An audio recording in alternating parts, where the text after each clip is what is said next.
And welcome to the first ever Super Friends Football League Power Rankings podcast. And yes, I did steal Edwin Diaz's entrance song, Narcos. Live with it. But more importantly, here we go again. The much-awaited return of fantasy football is back. The nerve-wracking drama of waiver wire Wednesdays, or the second-guessing dilemmas of who to start and who to sit. It's back.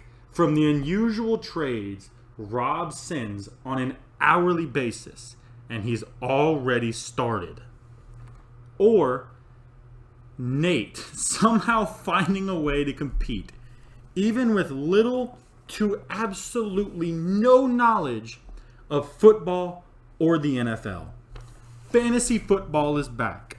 And so is my weekly installments of the controversial and partly favored opinion in the group. Yes, that is right. My fantasy football power rankings are back again. I know. You missed them. You missed the week by week arguments and controversy that I would bring to you. But have no fear, they're back. And honestly, they've missed you too. They missed the attention you gave them, the love and hate, mostly from Nate, you showed them. This year, they decided that written words were not enough. No, they thought they needed an improvement. They needed to be heard. They needed a voice to voice how they felt. And once Matthew McConaughey said no, they chose a voice made for silent movies. Me. So here it is. The first ever Super Friends Fantasy Football Power Rankings podcast. It's the preseason. And as of this moment, everyone has a chance to be the champion. That's right. No injuries or terrible general manager decisions have hindered you yet. So, instead of ranking the teams, I've decided to rather look at how confident not only you, but everyone else should feel about your team. And also, how likely are you to make the playoffs? This is a simple 1 to 10 scale. With 1 being, maybe it's time to just go ahead and throw in the towel, to 10 being, if it's playoffs or bust for you. To add an extra twist and an extra spice to it, I will also play the 4-word name game. By doing this, I will create a brief insight into my opinions on your team. So, without further ado, let's get started.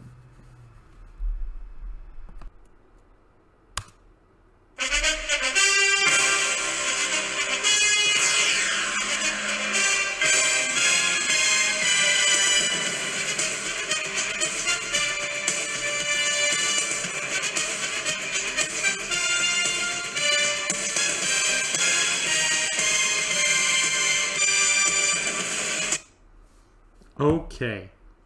Now, like I said, this is not a rankings. This is more of, we're just going to start at the top and work our way through the list. So, we'll start with probably the most active member in the group, Rob. First of all, it hurts flying miles and acres. If that's not a Philadelphia Eagles fan's favorite team name at this moment, I don't know. I gave you a 7, and the 4 words I'm going to use are solid, but some questions. You've got a solid wide receiver group and an above-average quarterback room, but the real question is your running back group after Nick Chubb.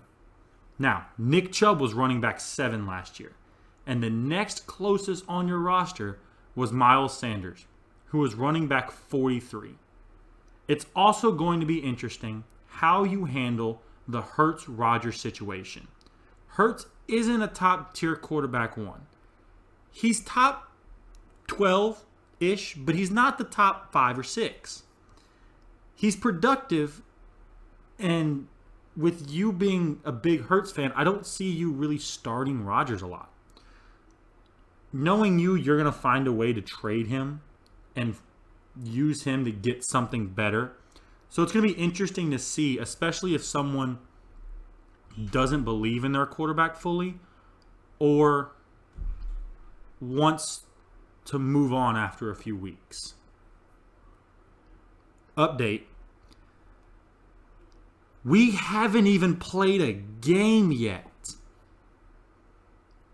And you've already sent hundreds of trades and accepted hundreds of trades at this point, is what it feels like. But the additions of Kelsey and Metcalf helped boost your overall team talent. All without losing a key starter. You did this by just trading Rodgers and Adams. Now, Metcalf is a downgrade from Adams, but he's an upgrade over Cooper. And with your belief in A.J. Brown, it creates a good wide receiver 1-2 group. And you grabbed arguably the top tight end in fantasy football at the same time. So, your new confidence level is an 8. It's a boost in your confidence level here, but your running back 2 is still in question. Moving on to Brady Yoda, a.k.a. Eric. I gave you an 8. And honestly, my opinion is, can you stay healthy?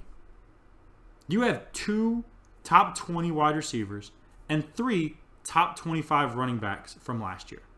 But Chris Godwin, Elijah Mitchell, James Conner, and Joe Mixon have all had injury concerns in the last few seasons. If they stay healthy, that 8 is going to look a lot more like a 9, 9.5. But if the injury bug flares up, it's going to be closer to a 5. And honestly, your team's good, and that will be your biggest question throughout the year. Can they stay healthy? Moving on to number 3, Waddle in the house. Waddle House is open 24/7, 365. This is Sydney. I wonder how long it'll take before you change your name again like you did every other day last year. For your team ranking, I gave you a 5, honestly. The words that I would use to describe it, big risk, bigger reward. The premise, what it feels like for your team this year is you're banking on Tua to be that top tier quarterback that the Dolphins drafted him to be. And if he is, you've got his wide receiver 1 and 2 sitting on your roster already. So you'll be set. But he hasn't proven that yet. And it's gonna be hard with a solid Bills defense and a solid Patriots defense. And if he proves it, you'll be a playoff team. But the chance you took with Tua, Waddle, and Hill is kind of the chance you're taking with most of your roster. There's promise. Barkley, when healthy, is a great running back. Kyle Pitts has shown promise. Cortland Sutton looks solid. But these are a lot of big swing kind of things. These are those 3-1 counts. I'm going to swing as hard as I can and try to hit it over the fence. If you land on some of them, you're going to be a dangerous roster. But chances are you'll be in the middle of the pack like everybody else. Update. You have gotten a little more top floor talent with Sutton, but he's still that high ceiling, low floor kind of player. So my new confidence level for you is a 5.5. It's a boost, but it's still one of those big swing moves. Moving on to Call of Duty, a.k.a. Landon, the Broncos fan. Everybody knew Judy was coming off the board. I've given you a 9. And the topic that I gave you, or the words I would use to describe your team, is don't run the football. You have a high-tier quarterback in Patrick Mahomes. There's no arguments there, right? He's going to probably be one of the top 6 quarterbacks in the league.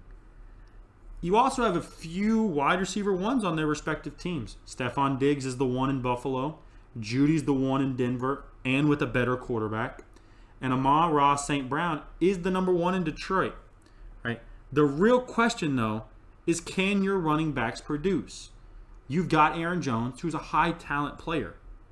But he had more receiving touchdowns, 6, than he had actual rushing touchdowns with 4. Josh Jacobs is a talent, but rumors are that he could be possibly in trouble of losing his starting job. This creates a hole for you at 2 positions that are supposed to be high-point positions. And if they hit, you're going to be that 9. But I kind of feel like they're not going to put up a ton of production with their respective teams.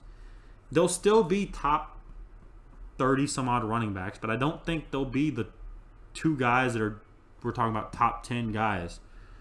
And I think that's what's going to kind of limit you a little bit. But overall, it's a solid roster. Moving on to number 5. Debo is my name-o. This is Scott. I gave you a 7. And my key phrase is C-Mac is the key. Kyler will put up big numbers. Debo should put up big numbers. Leonard Fournette and Courtland Sutton should be productive enough to keep you in games. The real key, though, to determine your success this season will be Christian McCaffrey. If he can bottle up some of his 2018-19 production, even just a small part of it, you're going to be a deadly team. But since 2019, he's only played in 10 games. So he's not going to help you if he's not on the field. It's going to be difficult. But it's one of those things with the production and the value that he can bring you, you have to take the chance here. If he does bottle up even just a fraction of that 2018-19 production, you'll be in the upper echelon of the league. Now the update. I gave you that paragraph before the trade happened, and then you decided, nah, all your hard work doesn't matter. I'm going to make a trade. Change my entire notes on what I had on your team. The trade with Sydney gives you more consistency at the wide receiver 2 with Darnell Mooney.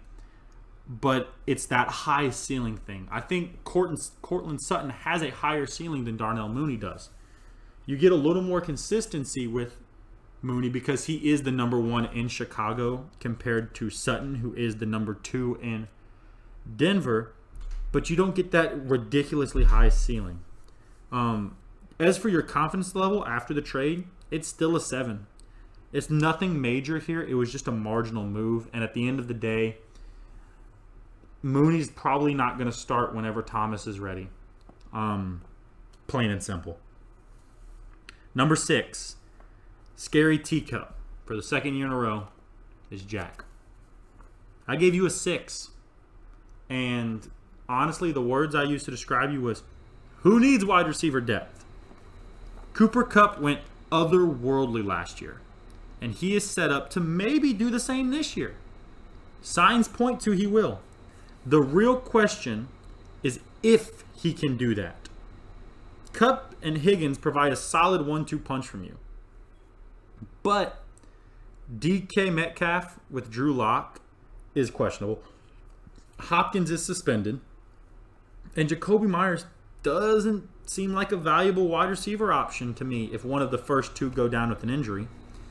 So you really, it's the depth. You know, Cooper Kupp will be a top 6 wide receiver, in my opinion.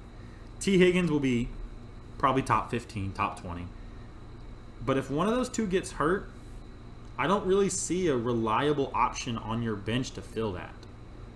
Now, this was before the trade. So here's your update after the trade. You went from one questionable wide receiver in Metcalf to another in Amari Cooper. One has quarterback issues in Seattle, obviously DK, and the other is in a run-heavy offense in Cleveland. Yes, Amari Cooper will be the number 1 in Cleveland, but Cleveland's going to turn around and hand the ball off to Nick Chubb 20-some-odd times a game, right? And at the same time, Lord knows when you know who's going to actually eventually play.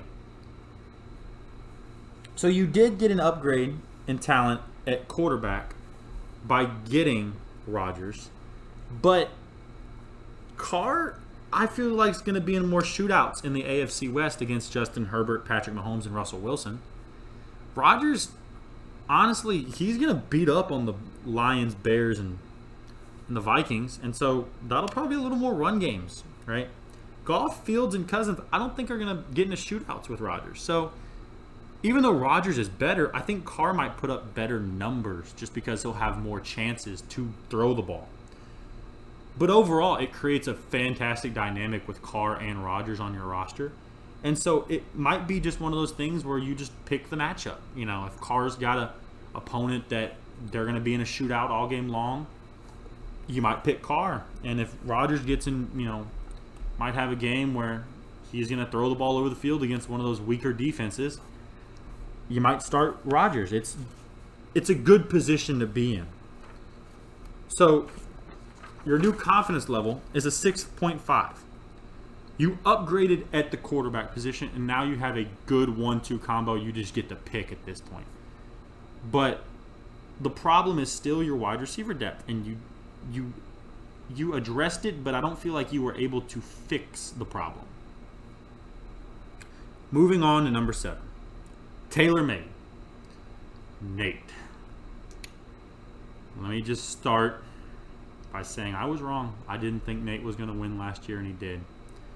So, Nate, your ranking this year from 1 to 10, still a 6. And the way I described it was, prove me wrong again. You have one of the better rosters when it comes to your starting group. It is a scary, scary group. Russell Wilson should be a top 6 quarterback. He's got the targets. And like I said earlier, the same thing with Carr. He's going to get in these shootouts. Jonathan Taylor, best running back in football. Don't even come at me with that. Mark Andrews and Mike Evans don't even need to be explained. They're both going to be productive. They'll be top 10 wide receivers and tight ends in the league. Right? DJ Moore and Antonio Gibson, in my opinion, are going to be solid. They're going to be probably top 20 at their positions. Especially Gibson with his ability to be effective in the passing game. But injuries happen. Bye weeks happen. And let's be honest, your bench outside of Kareem Hunt, kind of iffy. Evan Ingram in Jacksonville, Lord knows the mess that the Jaguars are. Joshua Palmer's the number 3 in the Chargers, and you've got a quarterback as your 4th bench option, which is not wrong, but it's with the lack of depth you have, it's not going to help you. But honestly, it comes down to your bench and your supposed lack of football knowledge could be your kryptonite. If an injury happens, we know Evans is injury prone, right? He's been injured before. Gibson is a running back. He gets injured all the time. And so you're 1 or 2 injuries away from being a team that looks complete with some major glaring holes in your starting roster. But you've proved me wrong last year, so I challenge you, Nate. Do it again. Number 8. Birds aren't real. This is Tommy. Why in the world did you pick this name? I don't understand it. I don't. But I gave you a 6. And my description would be, it's a question. RB2s by season's end. Now, let me explain that. All 3 of your rostered running backs, as of this moment, I feel like will be competing for their jobs and their starting roles as the season goes along. The best example is Ezekiel Elliott. I think that Zeke's going to lose his job to Tony Pollard. Pollard is a little more... Yes, Zeke has more upside, but I feel like Pollard is just a little more explosive. And so I think Pollard's going to get the job by the end of the year, honestly. Devin Singletary, he's got Cook and Moss nipping at his heels every single day. And James Cook's a rookie. And he'll be the starter before it's all said and done. And yes, Breece Hall seems like the go-to running back, and I think he will be. But at the same time, Michael Carter was not a pushover last year. I do think Hall will end up winning the starting job, but you can't just throw away Michael Carter. I think he's going to be productive enough, and he's going to take snaps away from him. This creates a problem for you at running back. And with the uncertainty, it could be a problem before long. Your quarterback's fine. Your wide receivers are solid. Tight end, Ertz is right? He's shown production, and he was really productive in Arizona last year, so it might carry over. But your running backs are they'll be your Achilles heel this year. And I could be wrong, and Zeke and Breece Hall could go off, but I feel like this is not really a big question. I feel like we're going to look up in 3 weeks and go, the production's just not there with those guys. Number 9. For the 13th year, 5,000th year in a row, it's hooked on a Thielen, which is Lucas. I dare somebody just to take him from him. Just to see, right? I think it cost you actual money, right? And probably food. But I gave you an 8. And piggybacking off of what I've talked about, Tommy, the description I used for your team was Pollard beats out Zeke. Tony Pollard has been seen an increasing role each year in Dallas. And I believe this is the year he finally beats Zeke for the starting job. Tony Pollard's not touchdown dependent either, which is awesome to hear. He finished running back 28 last year, and he had very, very few, I want to say 2 touchdowns. And so maybe with the increase in playing time, you could see an increase in touchdowns, which easily puts him in the top 15 to 20 of running backs. And considering that you use him as your running back 2 behind DeAndre Swift, if you can get 2 top 20 running backs, that's set. You know, Allen's going to be, once again, top 6. Thielen and McLaurin are probably going to be top 20s. Kittle, if he stays healthy, will be top 3 tight end. And Renfro's no pushover down there at your flex position. Right? And the good news is you've got Tyler Boyd, who is in a pass-heavy Cincinnati offense. And Nyheim Hines is... He's the backup to Taylor. There's no other way to say that. But Matt Ryan loves to throw the ball to the running backs, and Nyheim Hines is explosive with the ball in his hands, especially out of the receiving position. So honestly, it's not a bad roster. It's a great roster. And if Pollard pushes Zeke out of a starting job, it'll be one of the better rosters in the league. Moving on to number 10. The most original name of all. It's another year of losing. It's TJ. TJ, it's time to change the name, dude. I'm just honestly. It's like, oh, I'm never going to change it. But I gave you the lowest rating of all. I've given you a 4. And the words I used were fingers crossed on sunshine. Now, for those of you that do not get the reference, it's a Remember the Titans reference. The quarterback that came in from California, I'm blanking on his name at the moment, had the long hair, and all the players are calling him Sunshine. And so Trevor Lawrence is the same way. Jack was the same way when he had long hair. But your team overall is not terrible. Kamara's productive. Mike Williams is a touchdown-dependent receiver, but he's strong. Right? Kelsey is one of the better is the best tight end in fantasy football. But you chose Trevor Lawrence as your starting quarterback when quarterbacks were responsible for 25% of fantasy football points last year per team. Lawrence was quarterback 22. There was 21 other quarterbacks better than Trevor Lawrence last year. And it shows blind confidence in a year 2 progression. Maybe I'm wrong, but I mean, he's throwing the ball to Christian Kirk, which Kirk was wide receiver 2 in Arizona, and 3 if Green and Hopkins were healthy. So I don't see the glare of going, ooh, Christian Kirk's going to take Trevor Lawrence into the top 20, top 15, top 10 quarterbacks in the league, and you need a solid quarterback to compete in this league. Yes, you've got to have good depth at all the positions, but quarterback's going to get you 20 to 30 points, if not more, if you have a good one every week. And you chose someone that was the 22nd best quarterback last year. And the problem is you don't have a backup on your roster. And so if he goes off, fantastic, right? He's going to be great, and he's going to be young, so you can keep him for 30-some-odd years. But if he struggles again, so will your team, and it'll match your name great. I wish you would change it, though. Now the update. Once again, I did all this hard work, and you guys decided, nah, we're just going to trade before the update happens. So, you traded for Devontae Adams. It cost you Kelsey.